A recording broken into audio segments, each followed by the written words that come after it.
Welcome to Catholic Alpha Unleashed, where Christian soldiers congregate, where we rock the authentic manliness of our Lord Jesus Christ, filtered through His truth, which is the only truth of real men of courage, while condemning the cowardly actions of the effeminate, the emasculated, the just plain wusses of our society. Forever presenting the question: be you wuss or be you warrior? Hello again, and welcome to Catholic Alpha Unleashed. I'm Jerry Jacobs, and I save marriages. So let's do this. Today's quote is from St. Vincent de Paul. It states, "You must ask God to give you power to fight against the sin of pride, which is your greatest enemy, the root of all that is evil, and the failure of all that is good. For God resists the proud." St. Vincent de Paul. So, today's post is called Reasons for Divorce, Time to Shut Up, Man Up, and Listen. The other day, I was listening to Catholic Answers Live, which is a Catholic call-in show about apologetics. And this one cat called in and he complained about his wife.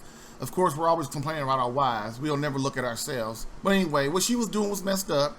She was messing around on him with another man. So then they had an argument and everything was supposed to be okay. And she said that she'd stopped. But of course, to find out months later that she didn't stop.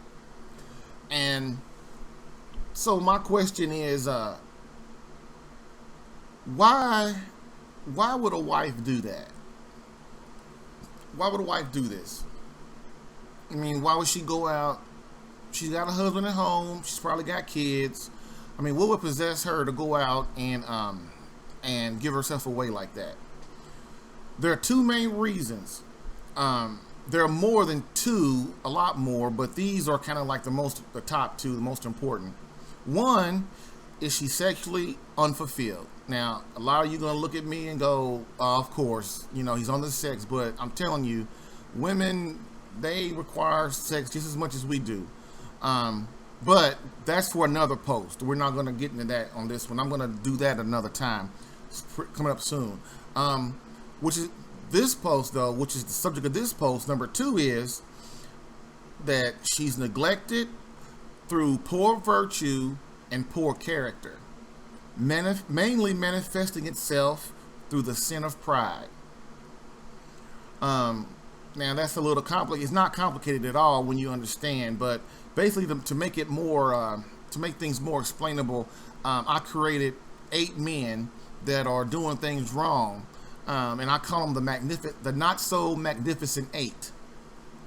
And basically, we're going to go through those here in a second. But before we do, my question to you is: are you a prideful husband? And I want you to think about that for a few seconds as we start to go through these other men that aren't taking care of business in their home. So let's see. So like I said, I've developed 8 husbands who do things wrong and they cause chaos in their marriage. See which one of these best fits you and your marriage. If you have one or more or all of these in your marriage, you're in serious trouble. I mean, let's just get it straight out. You're in serious trouble, and you're most likely to be headed for the top 50. Now you're like, okay, what is the top 50? The top 50 is the divorce rate, divorce court. And that's where you're going to be if you find yourself with any of these and if you have more than one, you're really in trouble. Most dudes have one. A lot of people have more than one, but to keep yourself from getting in the top 50, or if you think your marriage is good, which most likely if somebody thinks their marriage is good, then they have an ego problem, because you never settle for thinking your marriage is good. That's egotistic, that's prideful, and you're taking your wife, that's basically the first step in taking your wife for granted. So I've gotten to that in the last post, but which is called Bad Wife, Did You Create This Monster? So if you want to look on YouTube or go to my site and look up that post at catholicalpha.com, then you'll see, look up Bad Wife, Did You Create This Monster? So other than that, let's get started. So, quote, true manhood submits to the truth, no matter how hard it is. Father Chad Ripperger, FSSP, PhD, on his speech on how to raise a man. So the first one we have is Prideful Paul. Prideful Paul is a man who won't listen. He knows everything, as well as denies the truth, even when it's present to him factually and faithfully. So he denies the truth even when it's presented to him factually and faithfully. He's full of selfishness and refuses to sacrifice. His ideas and what he believes loom above everything and everyone else, including the Father. He believes he's actually greater than he truly is. Now, a lot of people are going to listen, a lot of you men are going to listen to that, and you're going to think, that ain't me. Yeah, it is. It's you. You just don't want to admit it. Pride, I mean, if you, like I said before, egoism, if you think your marriage is good and great, and you're sitting there resting on those laurels, you got a pride problem.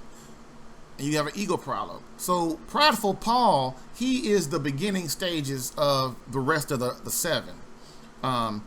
He's the main problem.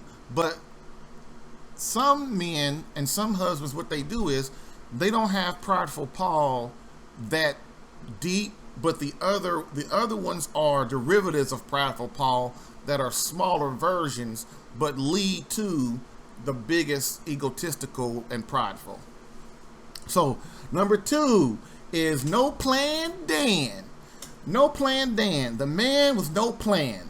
Everyone has their own reasons for divorce, of course, but a battle plan is vital to the success of never needing a divorce. Creating a marriage maintenance plan before you have problems is the answer. The key is not to wait until the marriage is falling apart and falling off a cliff. Again, in order to take productive action, you must devise a blueprint.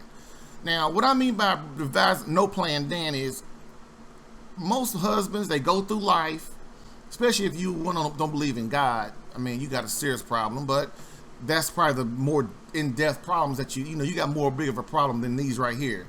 But most men go through their marriage and they just float. They ignore, they wait, they don't have a plan. And I call it a marriage maintenance plan, which is things that you do every day to let your wife know that she's loved and feels appreciated. And if you're not doing these things, that means you're taking her for granted. That means you're going to be talented, you're going to be part of the top 50, and you're going to be in divorce court. I mean, that's just basically it. So you got to have a plan for your marriage. There are things every day that you have to enact every day to keep your marriage where it needs to be. Even if your marriage is great, or like this article, Reasons for Divorce. I mean, there's a reason that your marriage is in its current state. Okay, number 3, procrastinate Nate. Procrastinate Nate, the man who refuses to assess his situation. These men may accept there's a problem, but they ignore the crisis and procrastinate. Most of the time, these men don't realize their predicament is worse than it appears. Procrastination. You're sitting there and you suspect there's a problem. Your instincts are telling you there's a problem. The Holy Spirit is telling you there's a problem, but you ignore it because you're watching TV, you're playing video games, you're out with your buddies, you're at work too long, You spend too much time with the kids. Look, when you sense there's a problem with your wife, you got to jump on that now and make her talk to you. You can't be waiting until 6 months down the road and your wife's walking in the door talking about, I'm leaving with the kids, and you're talking about what happened. Well, what happened is you didn't solve a problem. That's what we do. We solve problems. And if you ignore that, you're not being a man. So, number 4, denial Dennis. Denial Dennis, the man who denies a problem even exists. These men are the worst. They hide behind their wife or children. Their wife is basically sleeping with another man, and he still denies a problem exists. She has given him so many clues and hints of her depression or unhappiness, resulting in her taking drastic measures to get him to pull his head out of his butt. Still, he wallows in his weakness. That last sentence says it all. Wallowing in your weakness. I mean, that's weak. You're hiding behind your wife, you're hiding behind your kids. You know there's a problem, but you don't take care of it. So, moving on. Number 5, blaming Bob. Blaming Bob, the man who continues to focus on his wife's faults and imperfections. These men are condemned to failure. They refuse to become laser focused on fixing themselves. Again, continuing to blame his beloved, his children, his work, his mom, his dad, his friend, the government, even God, for all his problems. In essence, anyone but himself. Blaming Bob. That one's self-explanatory. I know men, husbands, everybody's problem but them. Now, they're going to deny that they don't blame everybody, but they do. Every time something goes wrong, the wife don't want to have sex with him. It's her fault. It's her fault. The kids don't want to talk to him or don't love him. Oh, it's their fault. My money's gone, or I'm not doing this or not doing that. It's the government's fault. One thing I've learned is you can't worry about the government. You can't worry about the church, because the church and the government are going to do what they're do, because people are people. The only thing you can do is control your environment. And that makes you feel like you're more in control and can get things done. If you're trying to worry about what everybody else is doing and not worrying about you, you're going to have problems. And your wife is going to suffer, and your marriage is going to suffer, which means your family is going to suffer. Number 6, soliciting Sam. Soliciting Sam, the man who solicits advice from ignorant or unsuccessful people. Short and simple, you don't take marriage advice in any form from anybody who isn't married or is at present divorced. In most cases, they are failures, and they will place their biases about marriage upon you. Remember, misery loves company. Man, this one right here is a big one.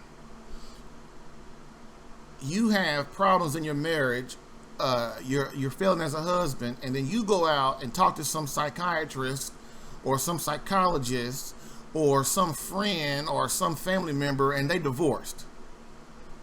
They don't know what it even takes to keep a woman, and you go ask them what their advice is.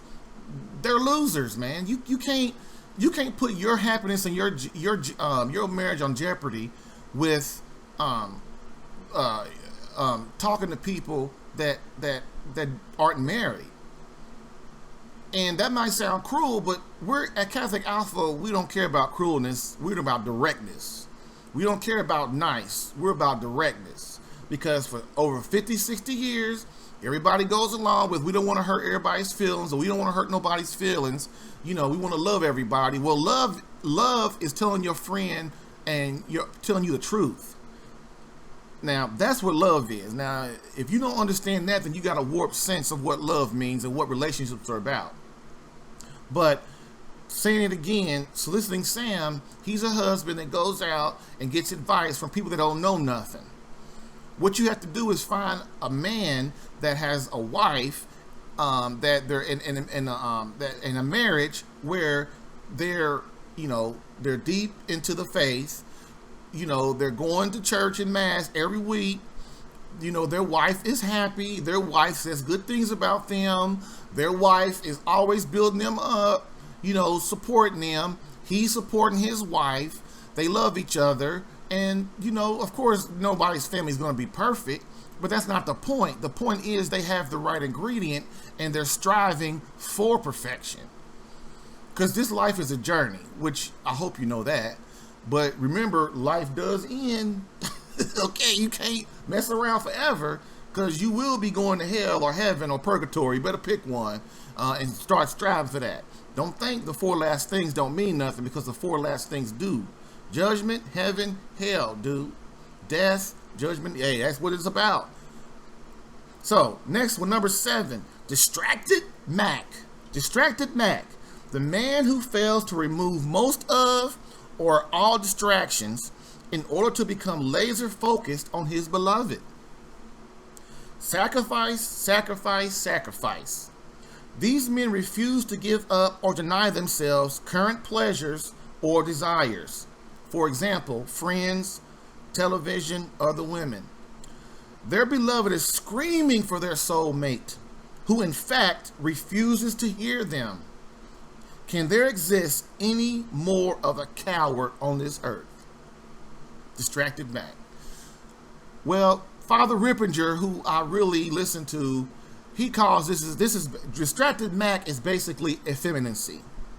And effeminacy means that you forego all your pleasures, you indulge so much and get so much out of pleasures that you refuse to do the things you should be doing, the hard things. So that's why you have so many men, all they want to do is play on their phones. Only thing they want to do is, you know, I'm in a meeting the other day, and 2 of the guys, they can't put their damn phone down. That's effeminate, man.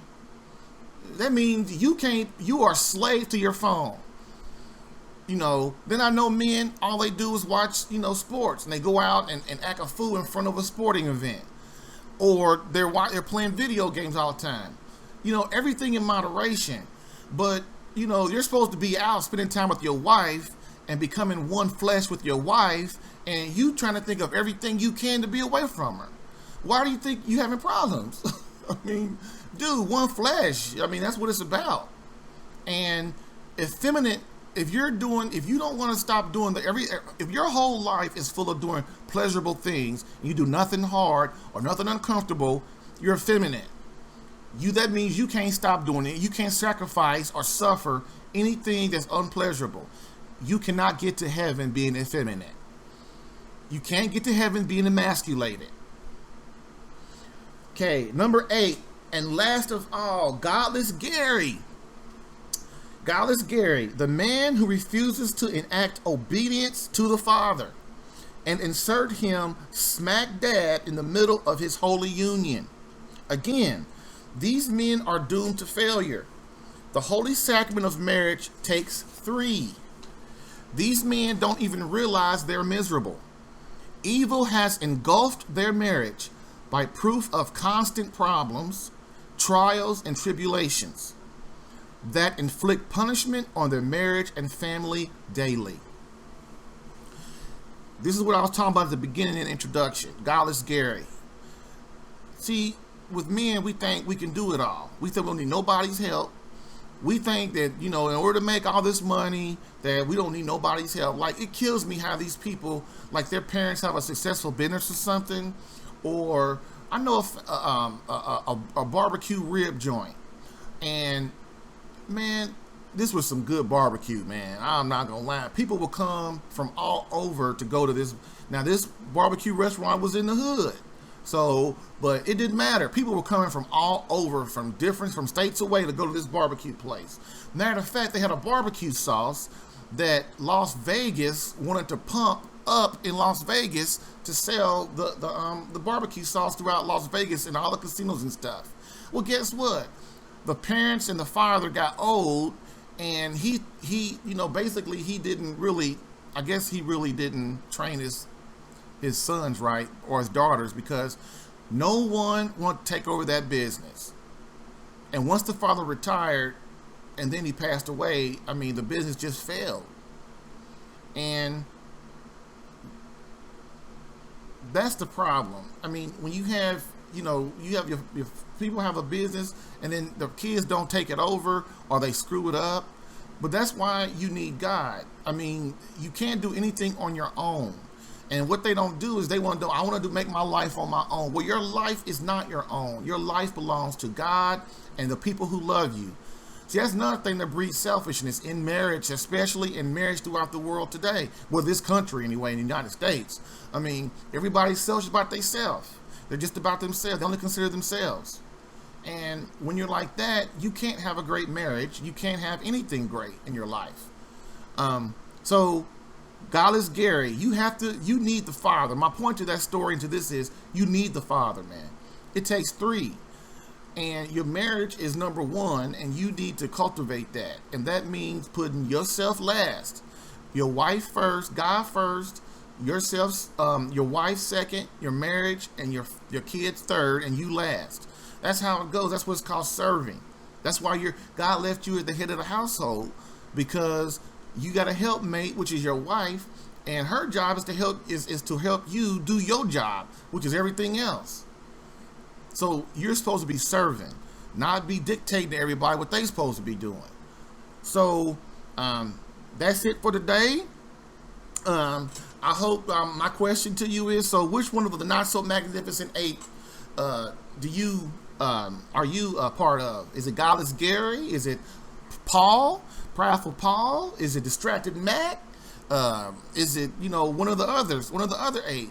So to get more information on this subject, do me a favor and you can go and read the blog post and get a more in-depth discussion. So as we close, I want to pose a final question to you. Are you willing to sacrifice your marriage in lieu of neglect and pride? Now, don't answer that right now. Really go off and think about that. Turn off your TV, turn off your phone, turn off your pad, turn off your all this stuff, and sit and contemplate, preferably in front of God, in front of a crucifix, in front of the sacrament, and ask this question. Because even if you think your marriage is good right now, it won't be that way for long if you have any one of these deficiencies in yourself. So that's the question. So like I said, for in-depth coverage of this week's subject, be sure to read my blog post below, or if you're on YouTube, click in the link in the description. It'll take you to the post, and then you can read everything. It's got the images, and you can really get the rest of the article and what it's really about. Next, start the day turning a bad marriage into a good marriage, and a good marriage into a great marriage, by subscribing to my free 2-week email course today at Catholic Alpha. So there's a free 2-week email course. It goes through a lot of this stuff that I talked about. It's over 2 weeks. It's not just 2 weeks, 7 emails, and it goes over a lot of things that will help you get your marriage back on track, or to keep your marriage on track, because you think you know, but you don't know. Even me, I don't know everything. That's why I'm always trying to learn. Because I'm not going to take my wife for granted for long. I understand how important my wife is. And I don't ever want her to be upset. My job is to do things for her, not what she wants, but what she needs to be happy. And first of all, that's instilling God in our marriage. So, CatholicAlpha.com, click on the email, put in your name and your email address, and you'll start getting the emails quick. Lastly, as we end, as always, let's remember the words of Father Pope Benedict XVI, quote, "Society offers you comfort, but you weren't made for comfort. You were made for greatness. You were made for greatness. Don't settle for less." Now, go forth, Christian soldier. The spiritual fight is up on you. Fast, pray, and prepare for